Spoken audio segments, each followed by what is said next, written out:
Trucker Show. Today I'm going to talk to you about getting your CDL. To start with, you need to find a school. Well, there's all kinds of schools out there. You can go to your local community colleges. There's also local CDL schools and national CDL schools. And there's companies out there that have their own schools that will put you to work after you go through their school. Personally, I didn't go that route. I didn't want to be under their thumb for a year. If something happens and it doesn't work out, then you owe them that money, and they're probably going to want it right then.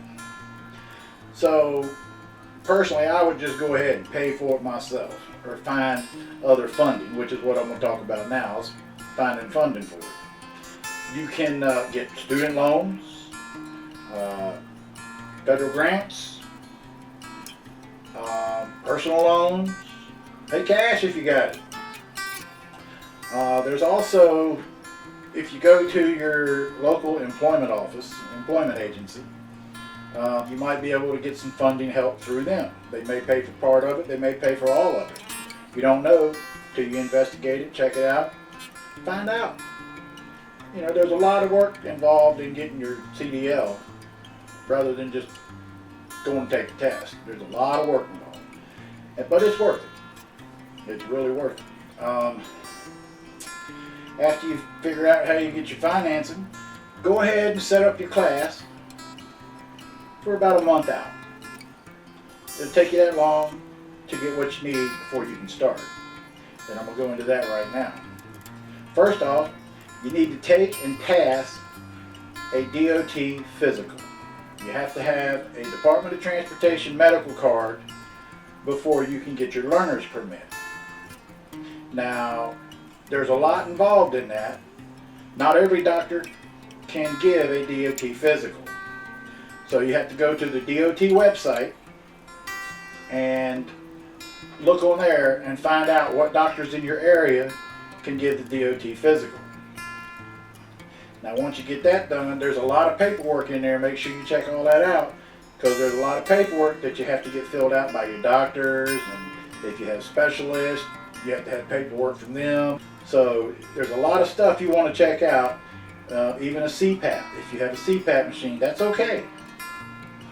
Then you have to get to that specialist, your sleep doctor, and get readouts from him stating that you're using your machine like you're supposed to, you're getting the rest you're supposed to. There's a lot of paperwork you have to get from doctors, and you want to take that to the DOT physical with you. So you make sure you look at all the paperwork that you need from your doctors before you go do your physical. Once you get your DOT physical and you pass that, you get your little medical card.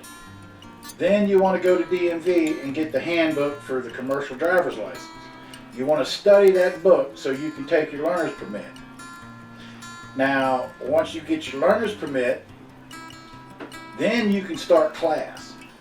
But you have to have them two things before you can start class. You have to have that DOT card, and you have to have your learner's permit. So you want to make sure you give yourself time when you set up your class for you to get that stuff. Now, once you start class, classroom time and classwork is very important. You want to get the best possible scores that you can.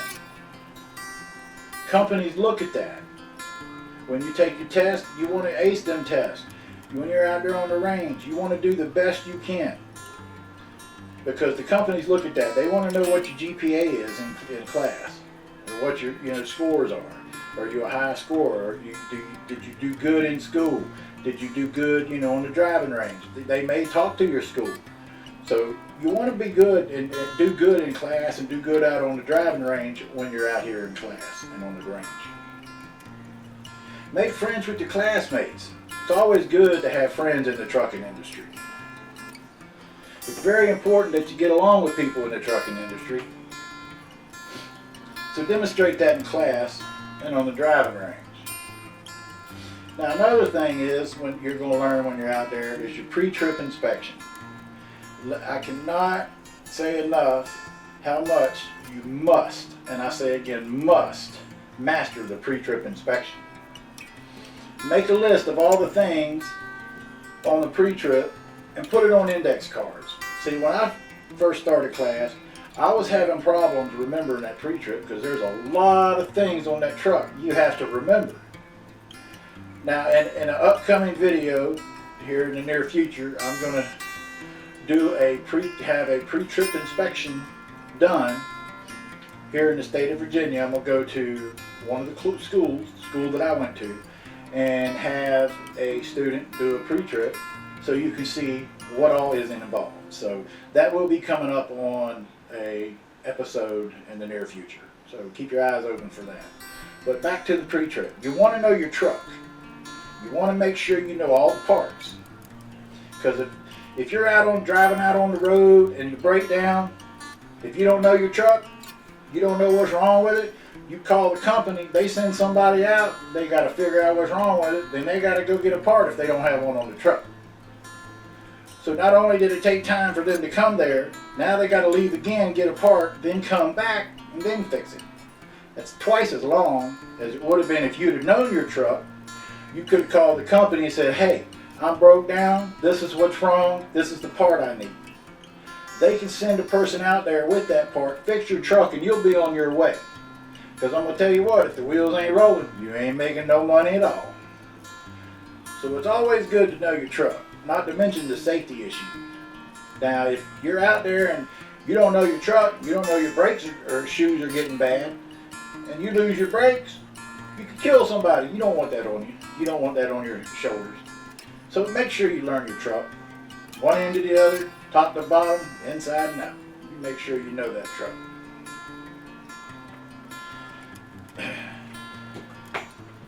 I did the index cards. I was having problems. And I did the index cards. And I'm going to tell you what, I went from not knowing my trip to 2 or 3 days later, I was acing my truck. So it does work. So that's a good idea to hold on to right there. That's a good way to learn it. Now you're shifting gears, you're backing, that'll come to you. It just takes practice. Some people learn it faster than others. Some people have had practice, they've backed boats, backed campers, they might learn it a little faster. It's okay. Not everybody learns at the same rate. Just stay calm, take your time, you'll do fine. It just takes practice, that's all. Don't forget to click on the subscribe tab and subscribe to my channel for more episodes. Thanks for visiting the Hillbilly Trucker Show. I'll see y'all next time.